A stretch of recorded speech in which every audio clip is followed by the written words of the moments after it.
হরে কৃষ্ণ বন্ধুরা, সবাই কেমন আছো? আশা করি সবাই ভালো। আজ তোমাদের বানিয়ে দেখাবো সাবুর পকোড়া। তো আমি সাবুগুলোকে অনেকক্ষণ ভিজিয়ে রেখেছিলাম। এবার সাবুগুলোকে ভালোভাবে ছেঁকে নিয়েছি। এবার দিয়ে দিব কিছু আলু, কাঁচা লঙ্কা, ধনে পাতা ও জিরে গুঁড়ো। এবার এগুলোকে ভালোভাবে মেখে নেব। হাতের তালুতে তেল দিয়ে নেব। এবার গোল গোল করে চ্যাপ্টা শেপে বানিয়ে নেব।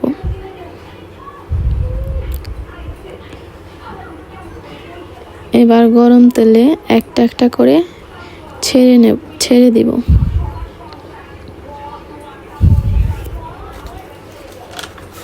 এবার এগুলোকে এপিট ওপিট করে ভালোভাবে ভেজে নেব।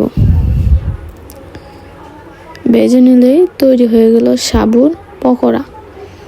তো বন্ধুরা, ভিডিওটি ভালো লাগলে অবশ্যই সাবস্ক্রাইব করে দিন।